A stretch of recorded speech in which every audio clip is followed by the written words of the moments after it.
जय श्री कृष्ण। राधे राधे। वैशाख मास भगवान विष्णु की उपासना का मास है, इसलिए इसे माधव मास भी कहा जाता है। इसमें स्नान, दान, जाप और तप करने से साधक को सुख समृद्धि का आशीर्वाद मिलता है। इस वैशाख मास को सभी महीनों में उत्तम बताया गया है। पुराणों में कहा गया है कि जो व्यक्ति इस महीने में सूर्योदय से पहले उठकर स्नान करता है, सूर्य की पहली किरण को अर्घ्य प्रदान करता है, व्रत रखता है, वैशाख के महात्म्य और कथाएं सुनता है, वह व्यक्ति कभी भी दरिद्र नहीं होता। उस पर भगवान की विशेष कृपा बनी रहती है, उसे सभी दुखों से मुक्ति मिलती है। इस मास में जल दान का और छाया दान का विशेष महत्व है। आज की इस वीडियो में मैं आपको वैशाख स्नान की 5 कथाएं सुना रही हूँ। यदि आपको यह कथाएं पसंद आए तो इस वीडियो को आप लाइक करें और कमेंट बॉक्स में विष्णु भगवान की जय लिखिएगा। वैशाख स्नान की पहली कथा।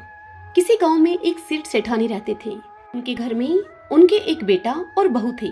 जब वह बहू बर्तन मांजकर पानी डालने के लिए नीचे जाती, उससे आस पड़ोस की औरतें पूछती कि आज भोजन में तुमने क्या खाया। तब वह बहू कहती कि बासी कुसी तरबासी। एक दिन जब वह बर्तन मांजकर पानी फेंकने के लिए गई तो रोजाना की तरह औरतों ने उससे पूछा कि आज क्या खाया। तब उस बहू ने जवाब दिया कि बासी कुसी तरबासी। उस दिन सेठ के बेटे ने नीचे उतरते समय उसकी यह बात सुन ली और अपने मन में सोचने लगा कि अभी तो यह ताजा भोजन करके आई है, फिर भी इसने दूसरों को बासी कुसी क्यों बताया है। दूसरे दिन उसने अपनी माँ से कहकर खीर खांड का भोजन बनवाया। माँ, बेटा और बहू तीनों ने बड़ी प्रसन्नता से भोजन किया। बहू बर्तन मांजकर पानी को नीचे डालने के लिए गई तो पीछे पीछे उसका आदमी भी गया। आज भी हमेशा की तरह औरतों ने उससे पूछा कि आज तुमने खाने में क्या खाया। तब उसने वही जवाब दिया, बासी कुसी तरबासी। उसके आदमी को यह सुनकर बड़ा गुस्सा आया। वह मन ही मन सोचने लगा कि आज तो इसने मेरे सामने ही खीर खांड का भोजन किया है, फिर भी यह बासी कुसी बता रही है। इसमें क्या रहस्य है। इस बात को समझने के लिए वह रात का इंतजार करने लगा। अब जब रात हुई और वह कमरे में आई तो उसके आदमी ने उससे पूछा कि आज तूने खीर का भोजन किया और फिर भी तुमने पड़ोस की औरतों को बासी कुसी क्यों बताया। तब वह बहू मुस्कुराकर कहने लगी कि यह आपके दादा परदादाओं की कमाई है, तो वह बासी कुसी ही तो हुई। यह सुनकर उस लड़के ने प्रदेश जाने की सोच ली और इस प्रकार प्रदेश जाने का विचार करके सुबह उठकर वह अपनी माँ से बोला कि माँ, मैं कमाने के लिए प्रदेश जाऊंगा। तब उसकी माँ ने कहा कि बेटा, हमारे पास तो बहुत सा धन है, तुझे प्रदेश जाने की क्या आवश्यकता है। लेकिन वह नहीं माना और माँ की आज्ञा लेकर वह कमाने के लिए प्रदेश चला गया। वहाँ उसको एक सेठ के यहाँ नौकरी मिल गई। कुछ समय में ही उसने सारा कामकाज संभाल लिया और सेठ का विश्वास पात्र बन गया। सेठ अपना सारा कारोबार उसे सौंपकर तीर्थ यात्रा पर चला गया। इधर सास ने बहू से कह रखा था कि परिंदे का पानी और चूल्हे की आग कभी बुझने मत देना, परंतु एक दिन चूल्हे की आग बुझ गई। अब वह बहू पड़ोसन के घर आग लेने के लिए गई। तब उसने देखा कि पड़ोस की औरतें वैशाख की चौथ माता की पूजा कर रही थीं। तब उसने उनसे पूछा कि आप यह किस माता का पूजन कर रही हैं और इस पूजा को करने से क्या फल मिलता है। तब पड़ोसन ने कहा कि यह चौथ माता का व्रत है। इस व्रत को करने से स्त्रियों को अखंड सौभाग्य, उत्तम रूप, सुख, गुणवान संतान और बिछड़े का मिलन होता है। तब उसने बताया कि मेरे पति प्रदेश गए हैं, मैं भी चौथ माता का व्रत करना चाहती हूँ, पर मेरी सास मुझे घर से बाहर निकलने ही नहीं देती, तो मुझे कैसे मालूम चलेगा कि चौथ माता का व्रत कब आया। तब उस पड़ोसन ने कहा कि बहू, तुम रोजाना एक डिबिया में 1 दाना गेहूं रखते जाना। जब 30 दाने इकट्ठे हो जाएं, उस दिन चौथ माता का व्रत रख लेना और शाम को चौथ विनायक जी का पूजन करके चंद्रमा को अर्घ देकर फिर खाना खा लेना। साहूकार की बहू को अब चौथ माता का व्रत करते हुए काफी समय बीत गया। चौथ माता ने सोचा कि यदि इसकी नहीं सुनी तो मुझे कौन मानेगा। तब चौथ माता ने साहूकार के बेटे को सपने में जाकर कहा कि साहूकार का बेटा, तू सो रहा है या जाग रहा है। तब उसने कहा कि न सो रहा हूँ न जाग रहा हूँ, मैं तो चिंता में हूँ। इस पर चौथ माता ने उससे कहा कि चिंता को छोड़ और घर जाकर तेरे परिवार को संभाल। तब साहूकार के बेटे ने कहा कि मेरा कारोबार बहुत फैला हुआ है। तब चौथ माता उससे बोली कि तुम सुबह उठकर स्नान ध्यान से निवृत्त होकर दुकान पर जाकर विनायक चौथ माता का नाम लेकर घी का दीपक जलाकर बैठ जाना। जिसको लेना है वह ले जाएगा, जिसको देना है दे जाएगा। सुबह उसने वैसा ही किया और देखते ही देखते हिसाब किताब हो गया और उसने घर जाने की तैयारी कर ली। अब घर रवाना हुआ तो रास्ते में एक सांप अपनी 100 वर्ष की आयु पूर्ण करके दाह समाधि लेने के लिए जा रहा था। उसने उसको शिष्कार दिया। सांप ने गुस्से में उससे कहा कि मैं तो अपनी आयु पूर्ण करके मुक्ति पाने जा रहा था, परंतु तूने मुझे टोक दिया, इसलिए अब मैं तुझे डसूंगा। इस पर साहूकार के बेटे ने उससे कहा कि मैं 12 वर्ष के बाद अपने घर जा रहा हूँ, मैं अपनी माँ और पत्नी से मिल लूं, तब मुझे डस लेना। तब सांप बोला कि तू घर जाकर पलंग पर सो जाएगा। तब वह साहूकार का लड़का उससे कहने लगा कि मैं अपनी पत्नी की चोटी लटका दूंगा, उस पर चढ़कर तुम पलंग पर आकर मुझे डस लेना। अब साहूकार का लड़का अपने घर पहुंचा। वह बड़ा ही उदास था। बेटा कुछ बोला नहीं, लेकिन उसकी औरत बड़ी ही होशियार थी। सब बात पता करके उसके कमरे की एक सीढ़ी पर दूध, दूसरी पर चूरमा, तीसरी पर बालू रेत, इत्र, फूल आदि रखकर चौथ माता से प्रार्थना करने लगी और बोली कि हे चौथ माता, मेरे पति के प्राणों की रक्षा करना। जब सर्प के आने का समय हुआ तब अर्धरात्रि में सर्प आया और उसने दूध पिया।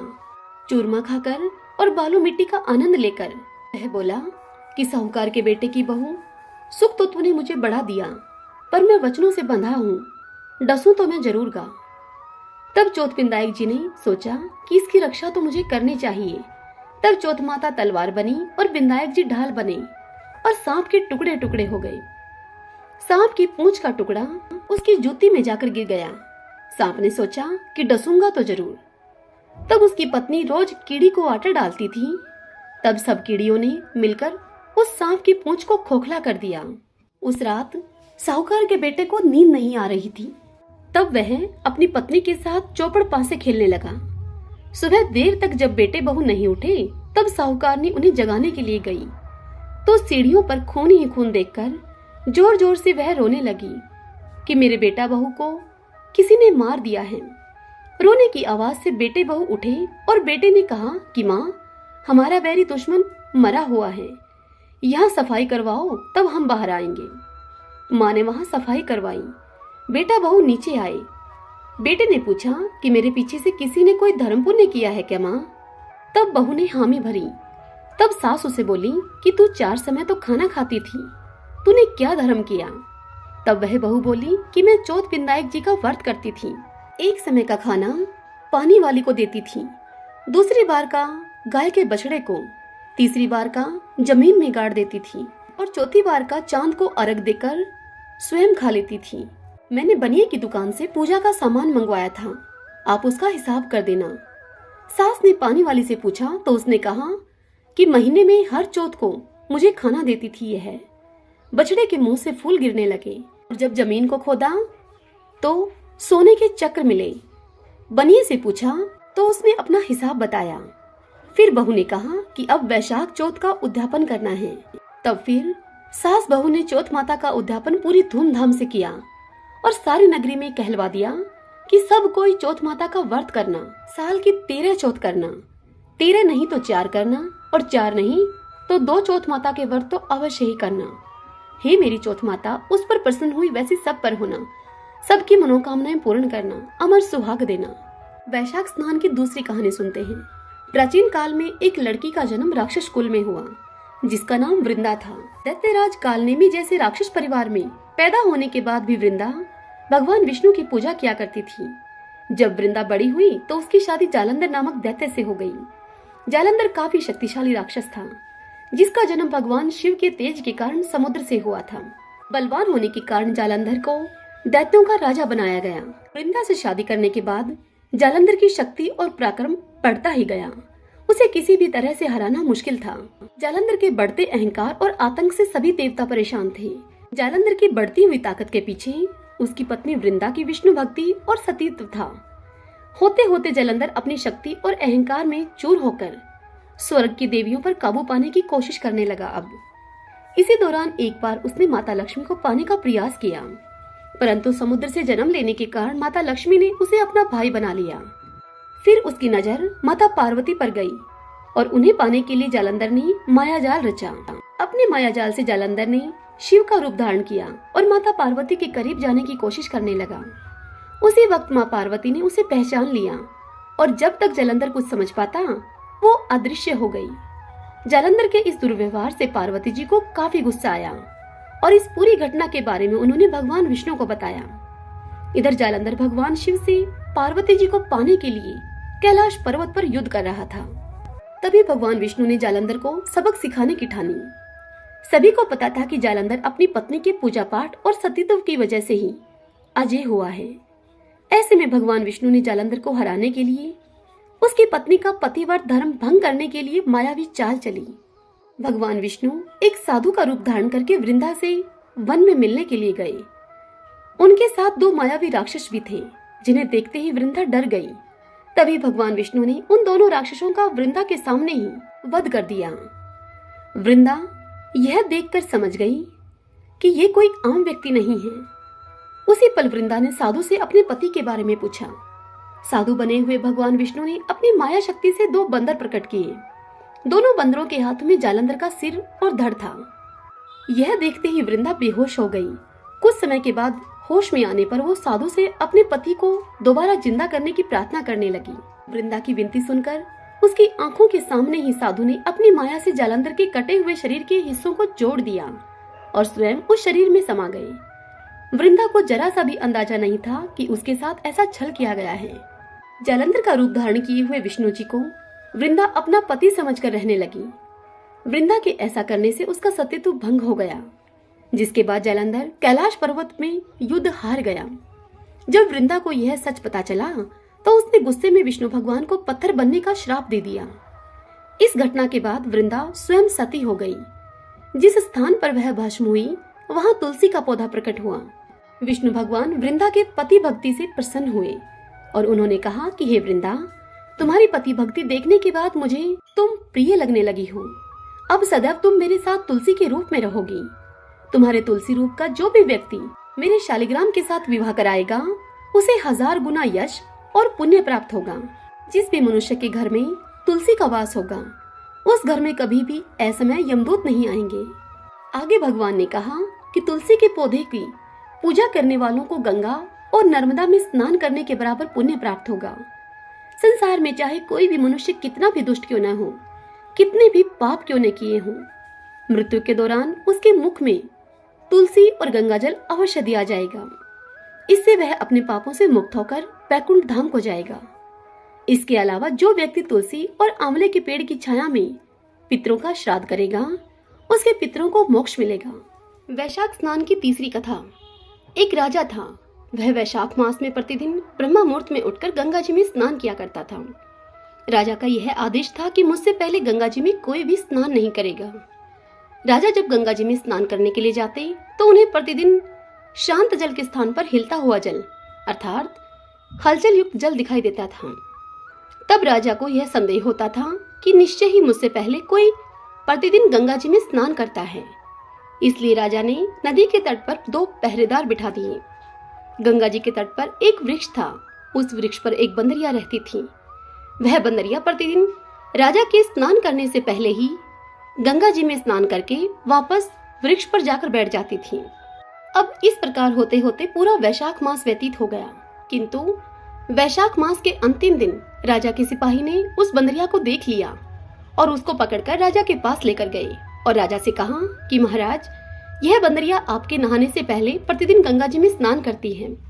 उधर राजा की यह प्रतिज्ञा थी कि यदि कोई भी स्त्री मुझसे पूर्व गंगा जी में स्नान करती होगी तो मैं उसके साथ विवाह कर लूंगा।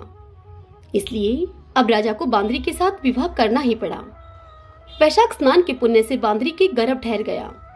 9 मास पूर्ण होने पर बांदरी ने राजा से पूछा कि महाराज, शिशु के जन्म के समय मुझे क्या करना चाहिए। तब राजा ने महल में एक घंटी लगवा दी और बांदरी से कहा कि जब तुम्हें दर्द हो तो तुम इस घंटी को बजा देना, मैं संपूर्ण प्रबंध अपने आप कर दूंगा। राजा की अन्य रानियां भी थीं, उनकी कोई भी संतान नहीं थी। बांदरी को गर्भ है यह समाचार जानकर अन्य रानियां मन ही मन उस बांदरी से अब ईर्ष्या करने लगी और भावी संतान का नाश करने के लिए विभिन्न योजनाएं बनाने लगी। घंटी लगी देखकर एक रानी ने बांदरी से इस घंटी का कारण पूछा। तब बांदरी ने संपूर्ण वृत्तांत उसको बता दिया। रानी ने उसे बहकाया और उससे कहा कि शिशु जन्म से पहले इस घंटी को एक बार बजा कर तो देख ले, राजा जी आते हैं या नहीं। बांदरी ने घंटी बजाई। तब राजा दौड़े दौड़े महल में आए और घंटी बजाने का बांदरी से कारण पूछा। इस पर बांदरी ने राजा को उत्तर दिया कि मैंने तो इन रानियों के कहने पर घंटी को बजाया था। तब रानियों ने राजा से कहा कि यह तो पशु है और न जाने कितनी बार यह घंटी बजाएगी। इस प्रकार कहकर उन सब रानियों ने उस घंटी को हटवा दिया। कुछ दिनों के बाद बांदरी के शिशु जन्म का समय आया। तब उसने अन्य रानियों से पूछा कि अब मैं क्या करूं। तब एक रानी ने कहा कि तुम आंखों पर पट्टी बांधकर सो जाओ। बांदरी के वैशाख माह के स्नान के पुण्य प्रताप के रूप में उसे एक सुंदर पुत्र हुआ। शिशु के जन्म होते ही उसके रोने से पूर्व ही अन्य रानियों ने उसे एक टोकरी में रखकर दासी को दे दिया और दासी को यह आदेश दिया कि इस बालक को तुम नदी में बहा कर आओ। और फिर उन्होंने बांदरी के पास शिशु के स्थान पर एक पत्थर को रख दिया। राजा को भी यह कहलवा दिया कि बांदरी ने एक पत्थर को जन्म दिया है।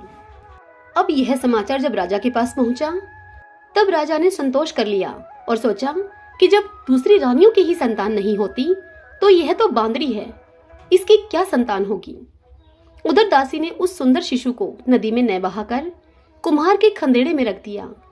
दूसरे दिन कुम्हार कुम्हारिन खंदेड़े में आए तो वहां एक सुंदर शिशु को रोते हुए देखा। कुम्हार कुम्हारिन भी निसंतान थे। उन्होंने उस शिशु को अपने लिए भेजी गई भगवान की भेंट माना और बड़े प्रेम से उस शिशु का लालन पालन करने लगे। कुछ बड़ा हुआ वह शिशु, तब बालक को यह ज्ञात हुआ कि वह रानी बांदरी का पुत्र है जिसको रानियों ने मरवाना चाहा था। एक दिन वह बालक कुम्हार के बनाए हुए मिट्टी के हाथी घोड़े लेकर पनघट पर जाकर बैठ गया और दासियों को देखकर वह कहने लगा कि आओ रे मेरे मिट्टी के हाथी घोड़ों, पानी पियो। जब दासियों ने यह बात सुनी तो वह सब हंसने लगी और बोली कि अरे मूर्ख, कभी मिट्टी के हाथी घोड़े भी पानी पीते हैं भला। इस पर उस बालक ने उनसे कहा कि कभी बांदरी के भी पत्थर जन्म लेता है।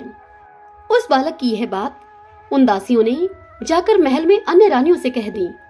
तब रानियों ने दूसरे दिन विष मिलाकर लड्डू भेज दिए। ईश्वर की कृपा से लड्डू गोंदगिरी और बादाम के हो गए और उन लड्डुओं को खाने से उस लड़के की मृत्यु भी नहीं हुई।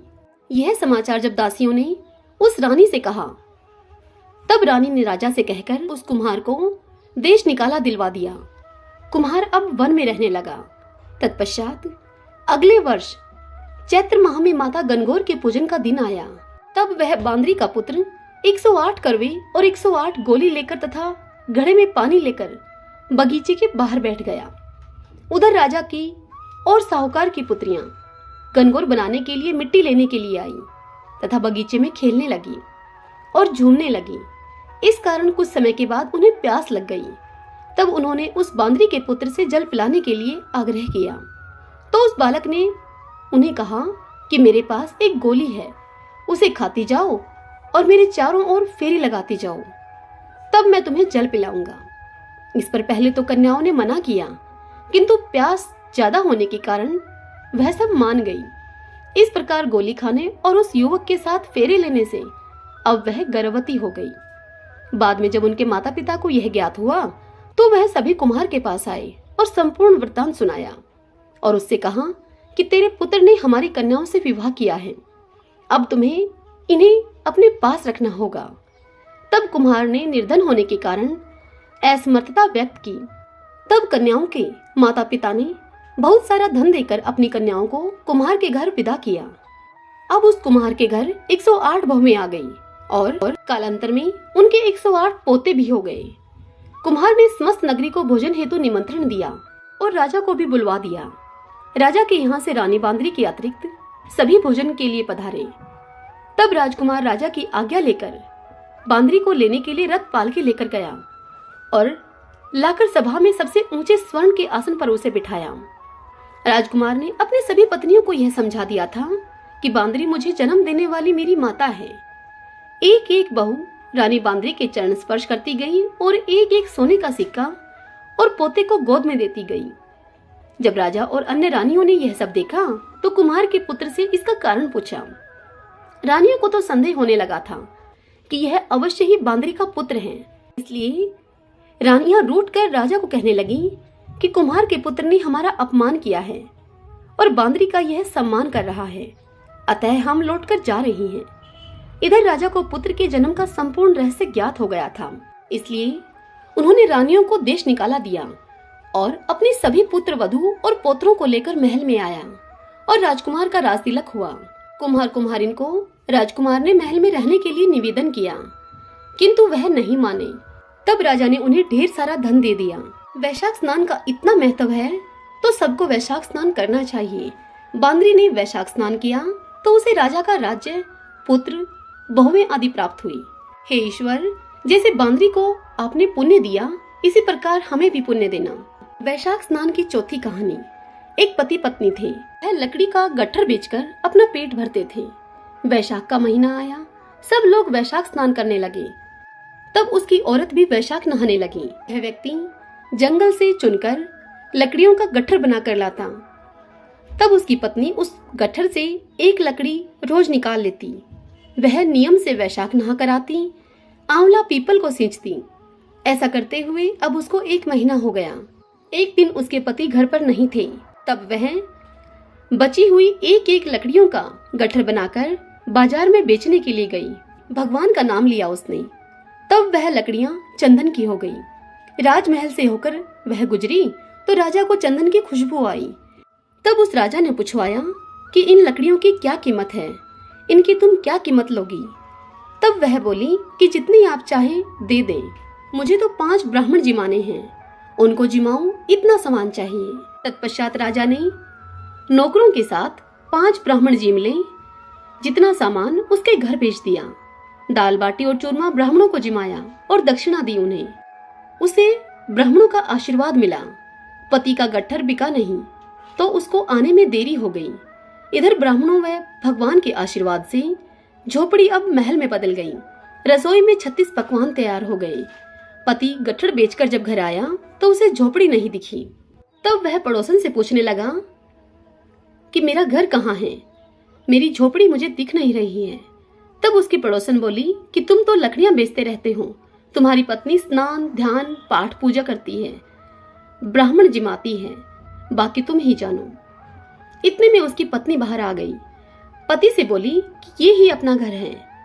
पति को बड़ा गुस्सा आया और वह बोला कि तूने चोरी की या फिर डाका डाला, जिससे कि तुझे अचानक इतना धन मिल गया। तब वह कहने लगी कि मैंने तो वैशाख स्नान किया है, बड़ पीपल को सींचा है, उसी का फल भगवान ने मुझे दिया है। ब्राह्मण जिमाने के लिए रोज आप जो जंगल से लकड़ियों का गट्ठर लाया करते थे, उसी में से एक लकड़ी मैं निकाल लिया करती थी। वह लकड़ियां भगवान की कृपा से चंदन की हो गई। बेचने उनको मैं गई, तब राजा ने गट्ठर मांगा। मैंने राजा से सूखा सामान मांगा, जिससे मैंने ब्राह्मणों को जिमाया और उन्हें दक्षिणा दी।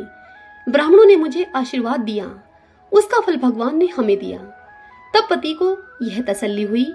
दोनों पति पत्नी ने साथ में भोजन किया, महलों में वास किया। हे भगवान, जैसे उन पति पत्नी के आपने भंडार भरे, वैसे सबके भरना। खोटी की खरी, अधूरी को पूरी जानना। वैशाख स्नान की 5वीं कहानी। सूरज भगवान रोज उठते और जग में प्रकाश देने के लिए चले जाते। एक दिन भगवान को लगा कि राणा दे सूखती चली जा रही है। तब उन्होंने राणा दे से पूछा कि तुम्हारे मन में क्या है? तब राणा दे उनसे बोली कि मेरे मन में खीर खांड के भोजन की इच्छा है। तब सूर्य भगवान बोले, मांगा भी तो क्या मांगा, ये तो हम रोज ही खाते हैं। तब राणा दे बोली कि भगवान, आप खीर खांड के भोजन जीमते हो, मैं तो खट्टी राब जीमती हूँ। तब भगवान बोले कि राणा दे, तुम झूठ बोलती हो, एक जैसा भोजन मेरी माँ हमको देती है। तब राणा दे बोली कि सुबह आप मेरी थाली लेना, मुझे आपकी थाली देना। फिर दूसरे दिन जीमते समय भगवान ने पानी के गिलास को टक्कर देकर गिरा दिया। तब उनकी माताजी बोली कि तुम मत उठो, मैं दूसरा गिलास भरकर देती हूँ। माताजी गए। इतने में भगवान ने थालियां बदल ली। राणा दे ने तो जल्दी ही खीरखांड के भोजन को कर लिया, पर सूरज भगवान को खट्टी राब भाई नहीं और थाली पर वह बैठे ही रहे। तब उनकी माताजी बोली कि आज इतनी देर क्यों लग रही है? तब भगवान बोले कि आज तो खीरखांड खट्टी लग रही है। तब उनकी माताजी बोली कि राणा दे की थाली आपने क्यों ली? फिर भगवान कहने लगे कि माँ, अपने घर में आप 2 जने और मैं जिसमें भी 2 भांत, मैं नियम पालन वाला और मेरे ही घर में ऐसा होता है तो दुनिया में क्या होता होगा। घर में सबका खाना एक जैसा बनाओ। वहां से वो कुम्हार के गए और वे बोले, 2 पेट की हांडी किस कुम्हार ने बनाई है। रतन कुम्हार को लगा कि आज तो भगवान आए हैं। मांझी तो 1 टका देती थी और ये है 2 टका देंगे। और कुम्हार बोला कि मैंने बनाई है। तब भगवान उससे बोले कि आज के बाद 2 पेट की हांडी को बनाया तो तेरे सहस्त्र पेट कर दूंगा। तब कुम्हार उनसे बोला कि मेरा तो 1 पेट भरना मुश्किल है, सहस्त्र हो गए तो मैं क्या करूंगा। भगवान, अब मैं 2 पेट की हांडी नहीं बनाऊंगा। इस तरह सूरज भगवान ने दुभांत मिटाई। सब बोलिए सूर्य भगवान की जय।